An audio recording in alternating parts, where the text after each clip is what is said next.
Welcome back. You're watching the Retirement Halftime Show. Host Alexander Joyce, with me, Andrea Moorhead, our community impact anchor, and we are talking about the latest story, I should say, about Indy Hygiene Hub. Yeah. Awesome story. Tell us about it. You know, it's a wonderful story. A young woman by the name of Christine who went through a divorce years ago, and during that time she needed access to hygiene.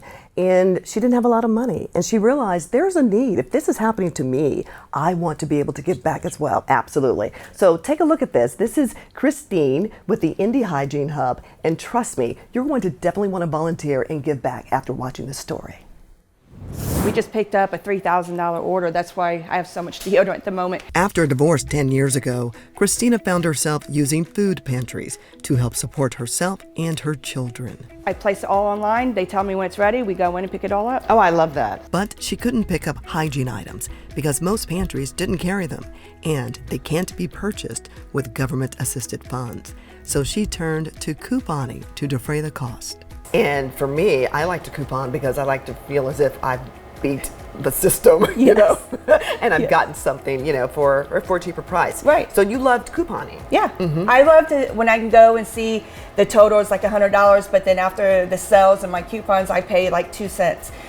So then it was like a rush. With a living room full of unused hygiene items, she decided to pay it forward. And then I just started posting on pay it forward sites, like, if you need help with these items, I have them. So then I would go meet him at the church or go meet him at a gas station and give him a bag of hygiene items. This experience inspired her to create the nonprofit Dotted Line Divas to provide hygiene items for families in need.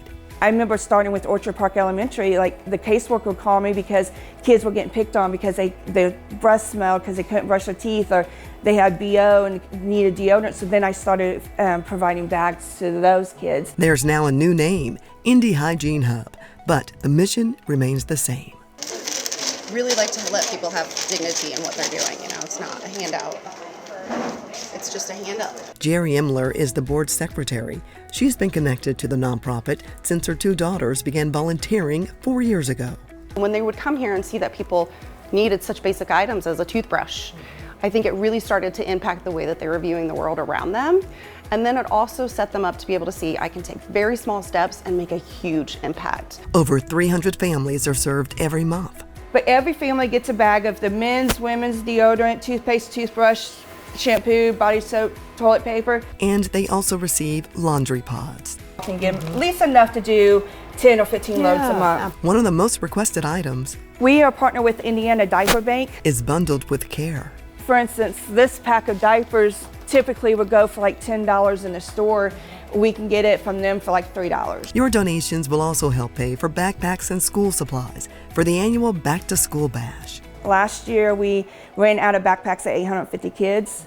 So this year it's going to go bigger, but in order to put events on like that, we need funding. And more volunteers. You are hands-on. You are out with the families, you are giving them items, but you're also having a communication with them. You're learning and growing as a person. Other services will be made available to anyone who needs help. No questions asked. We have a vendor that gives out free cell phones for anybody on Medicaid or food stamps. Do you see your role perhaps continuing to expand, that maybe we might see you in Washington, D.C. saying, this has to stop? I talk to supporters and donors all the time, and they're like, wait a minute, food stamps doesn't pay for toilet paper? I'm like, no. While changing legislation may take a while, Indy Hygiene Hub stays committed to filling in the gaps which are growing.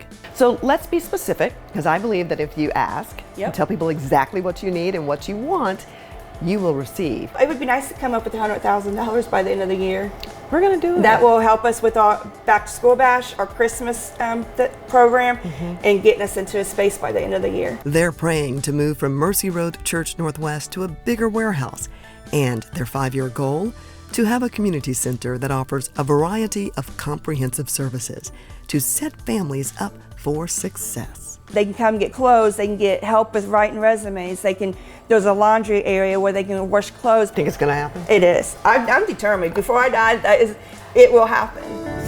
We thank Christine and the rest of the crew for sharing this incredible story. And if you want to participate, whether be a volunteer, they have so many different events going on throughout the year, or just give some money because they can always use your financial help. You can learn more about that information on our website at ReJoyceFinancial.com/Andrea. Absolutely, Andrew, and I think it changes lives. I mean, It stories absolutely like does. that just change lives. What someone's been through, and then just able to give back to our community, learning that story. So we really appreciate you bringing that to life. So stay tuned, folks. You're watching the Retirement Halftime Show. There's more show to come.